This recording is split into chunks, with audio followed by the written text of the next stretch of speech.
show. Welcome to Jeff Jefferson News. This week's program with me, Jeff Jefferson, and my lovely assistant Sandy Sanderson. As a team, we have once again gone to big efforts to bring you the truth as we know it, taking you to the future again, because we can. To begin, as always, here's Sandy with our highly informative weekly news report. Good evening.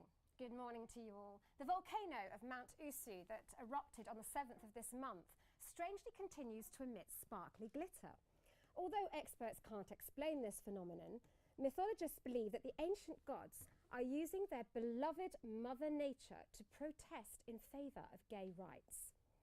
North Korea, horrified by the idea, is frightened the glitter might reach its coastline and therefore has gone into complete meltdown. The Queen has begun working her socks off in her textile quarters this weekend in preparation for her visit to Northern Ireland on Monday, as she carries on celebrating her Silver Jubilee. It is said that she produced a full-body potato suit to honour the Irish culture and its contribution to Great Britain through great food. Live on, bubble and squeak. The people from Legley, a small town in Yorkshire, have rebelled by cutting off their flared jeans in general consensus to abolish this fashion icon.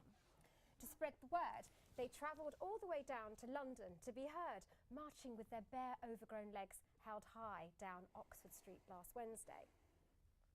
Finally, This week, we have travelled forward to the London College of Communication for its 50th anniversary year, 2015.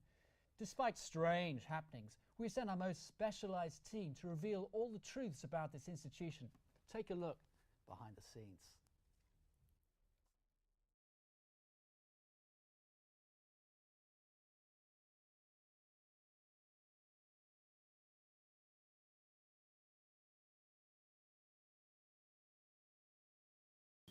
If, like me, you're fortunate enough to travel to the future, what's the first thing that you're going to want to know? Perhaps it's how fashions might have changed, the type of music people listen to, or what new technologies might have emerged. LCC provides us with a microcosmic look at modern society and the advances that have been made in the 21st century. So now we're going to explore something totally new. These things, I'm told, are called libraries. This is a place where gadgets known as books are stored. People can come to a library to borrow these books for the purposes of study and research. We're joined in the library by a library worker who is going to answer some of my questions. Do you think that libraries are simply a fad, or do you think they're going to stand the test of time? Well, libraries have existed for millennia. They're not new. So you're telling me that libraries have existed before the 1970s? Yes, they did. So there you have it. Library workers have a great sense of humour.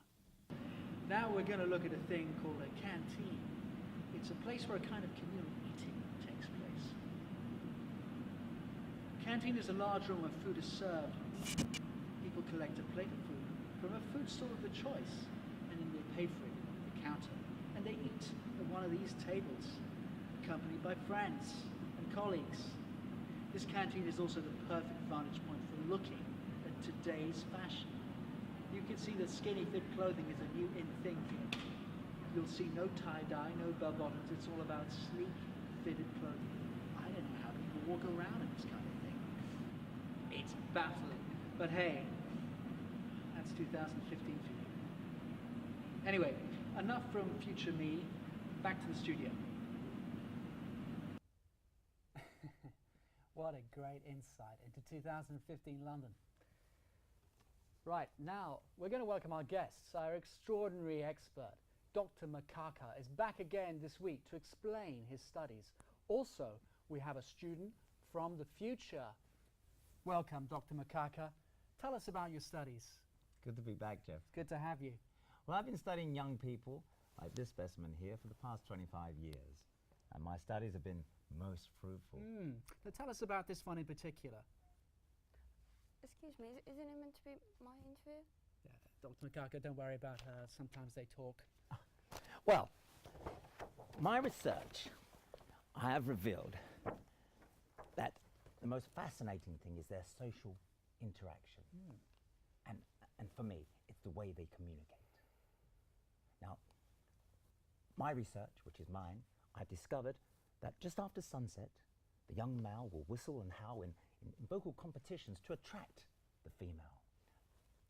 The young teenager left alone will not panic because he whistles to his group and attracts their attention, and they will stop or they will call back and wait for him.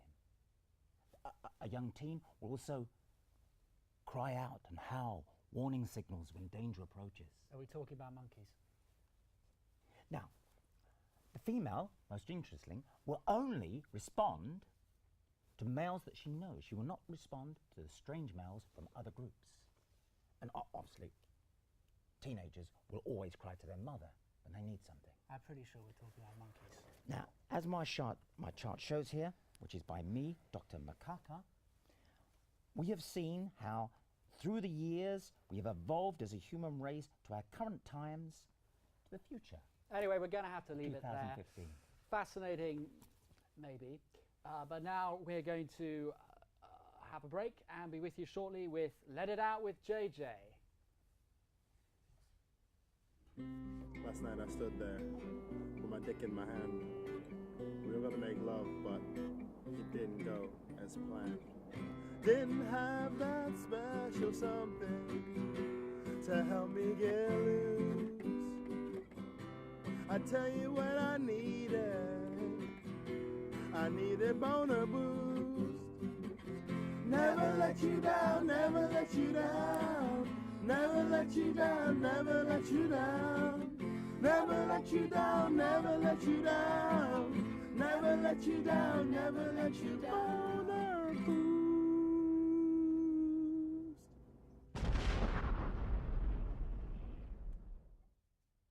Such a catchy tune, that one, isn't it? Now it's my favourite part of the show, Let It Out with JJ. I'm here to answer your questions, and the number is 010111001.